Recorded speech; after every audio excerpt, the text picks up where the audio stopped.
How can you stay married to your ADHD spouse? That's the question I'm answering here today. My husband was diagnosed with ADHD when he was in his late 30s. We'd already been married for over 15 years at that point.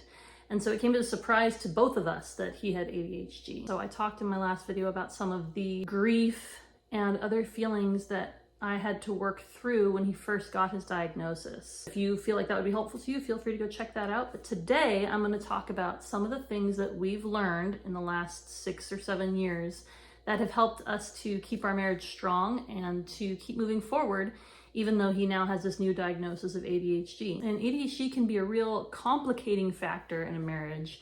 And I think it's especially so when you had no idea it existed in your marriage until after you've been married a while. And so you have to readjust a lot of the habits and a lot of the understanding that you started the marriage with. Make sure you stick around to the end of the video because the last point is super important and one that you don't want to miss. The first thing I want to start off with is that this video is not going to have the same kind of effect and is not going to apply to those who are in an abusive relationship. I want to say straight out that ADHD is not an excuse for abuse. It may explain some abusive behaviors, but it is not an excuse.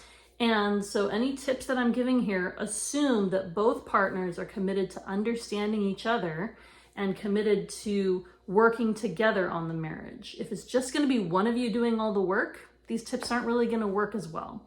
You may still find some helpfulness, but if there is abuse or if there are other diagnoses, other mental illnesses or mental health issues, or if there is just an abusive relationship, these tips, I do not recommend them for you. I recommend you go and get professional help for some of these things. All right, so the first tip that I want to share today about staying married to your ADHD spouse is that you both need to commit to learn all that you can about ADHD. Commit to learning about how it affects your lives.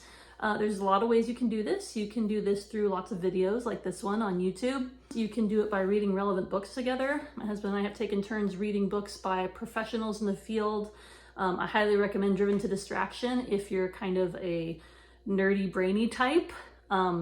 There were some really great examples in there that helped us when we were first figuring out what my husband's ADHD looked like in his life. Another one that's easier to read and shorter is ADHD 2.0. That's a more recent one by Hallowell and Rady, I think, is the other author. But those are both really great books to start off with. If you'd like something lighter, a little more fun, easier to read, Penn Holderness has just released a book called ADHD is Awesome. Highly recommend. And also highly recommend watching the Holderness family's videos where they talk about ADHD in their marriage, because he has ADHD and his wife Kim does not. So that's also a great resource. But definitely plan to spend time learning about ADHD because it's going to inform your thinking and will help you to be able to work through stuff in the most effective way possible. So my second tip today is that you're going to need to communicate frequently. And what I mean by that is you're going to need to repeat yourself and recognize that that is not going to be uncommon in your marriage. ADHDers, people who have ADHD, often struggle with focus, even in important moments, and it's not on purpose. So don't assume that they've heard you and understood you. They may have heard it, they may have registered that you were speaking, but if they weren't focused in on you, they may not actually have heard you. So both partners have to work on this. The partner with ADHD needs to recognize, hey, I don't always engage my brain at the moments that are most convenient for me and for my partner. So the person with ADHD is going to need to be okay with being humble and saying, I wasn't listening. Can you repeat that? And the person without ADHD is going to need to be willing to repeat things and to understand that their ADHD partner is not trying to not listen a lot of the time. It's simply a factor of how the brain works. And you're going to want to work together to come up with ways to stay on the same page. What works really well for Brian and I is we both put all of our appointments on Google Calendars and we check Google Calendar before we add new appointments. And we also have a wall calendar in our house so that our kids and all of us who are adults or of driving age or who need to be places, we have a calendar, a wall calendar, as well as a digital calendar that we can reference so that we're not hopefully getting our wires crossed, although it still happens sometimes. But yeah, my saying in my house is if I didn't write it down, it doesn't exist. And that's what we have to hold ourselves to in our family. So Figure out a way to communicate so that you guys are on the same page regularly. The third one, and one that sometimes is really hard for those of us who are by nature compassionate or people pleasers, and that is to be honest with each other about your struggles and feelings. It's really normal to feel irritated at the toll that ADHD takes on both of you, the partner who has ADHD as well as the partner who doesn't. Both of you are going to find times when you are frustrated, angry, irritated, worn out, just done with how ADHD life impacts everything. You need to share those with each other, but share them without accusation. Remember to use lots of I statements. I feel afraid. I feel frustrated. I feel very tired. Use those I feel statements and share them together. Do your best to remember that you were on the same team. It's hard. ADHD really can be challenging on a marriage and in a family. Both of you need to acknowledge that, but you also need to have the other partner acknowledge that you're struggling and that you have hard feelings that are valid. So be honest with each other kindly and without accusation about how you're feeling and the things that you need to talk about, so that you can be open and have an open relationship. Tip number 4 is look for the benefits and good moments and recognize them. This is not always the easiest thing to do. ADHD has its challenges, but it also carries amazing beauty and joy. And those moments are the ones you want to look for and the moments you want to celebrate. Celebrate the things that make your marriage unique. The fact that your partner spontaneously brings home flowers or chocolate or whatever it is. The fact that you decided to just get up and go out for coffee one morning and skip all the appointments. I mean, that kind of spontaneity and that kind of energy, yeah, it can be frustrating, but it can also be beautiful and amazing. And I'm thankful so many days for my husband's desire to do different and desire to do new. His thirst for novelty and adventure helps me, especially when I'm just bogged down by the hard and the boring in life.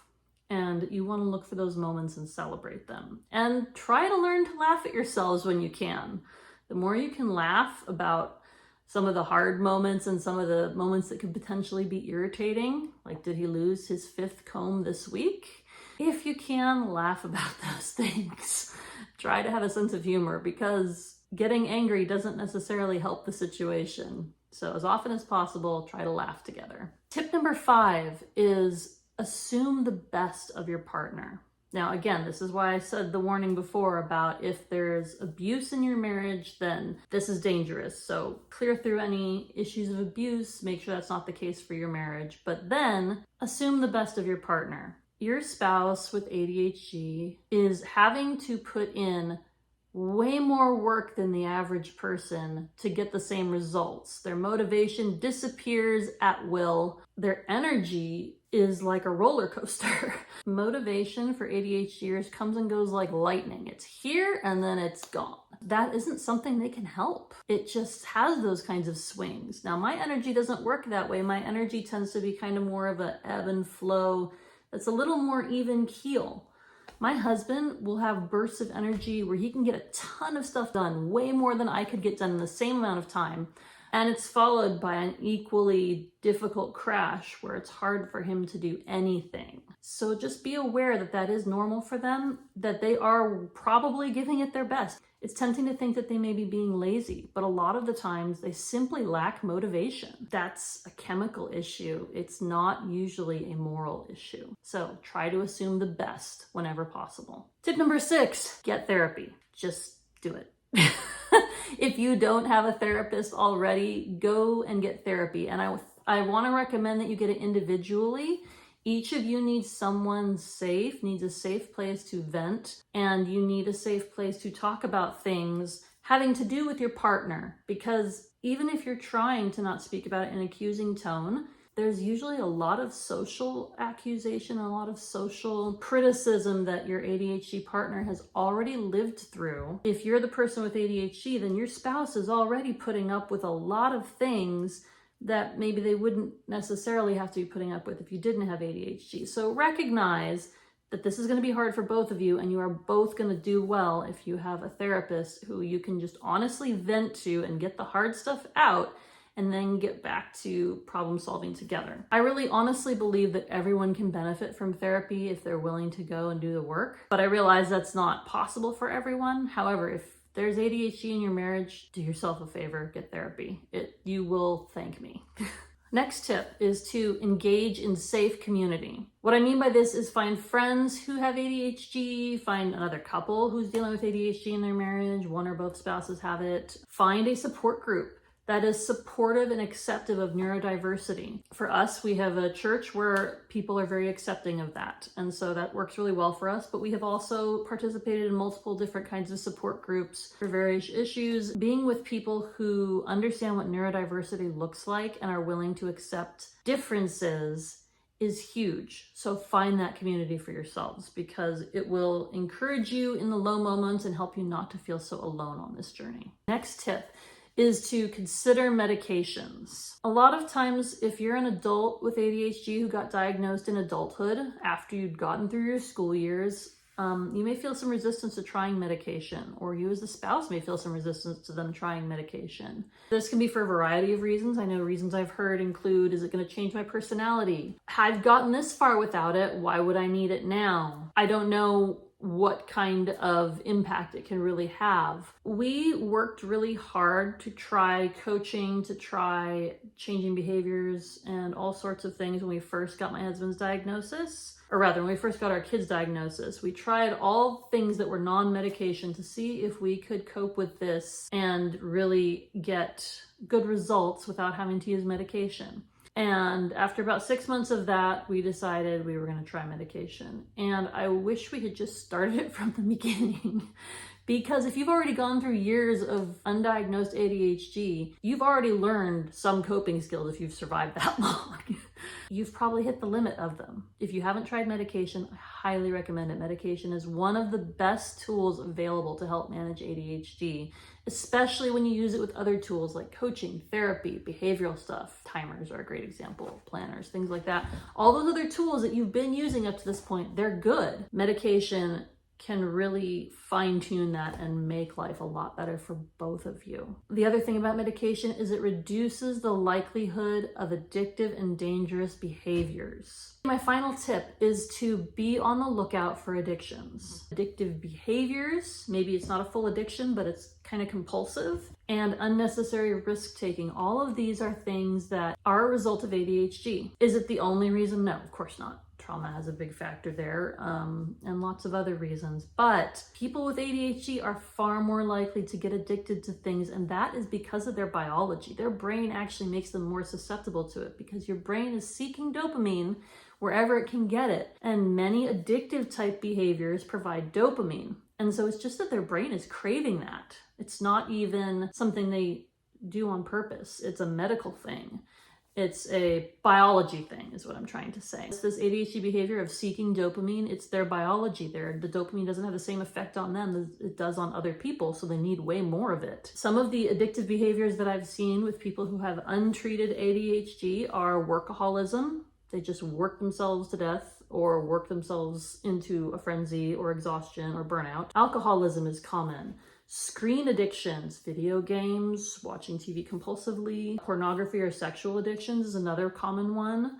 Excessive exercise, people who spend hours and hours at the gym, more than is necessary to be healthy. Overeating, that's a common one, or having a real sweet tooth, like an excessive sweet tooth. They can't seem to stop themselves. Excessive risk-taking, people who are, we call them adrenaline junkies. They're just so hooked on those high intensity, need to have that rush kind of behavior.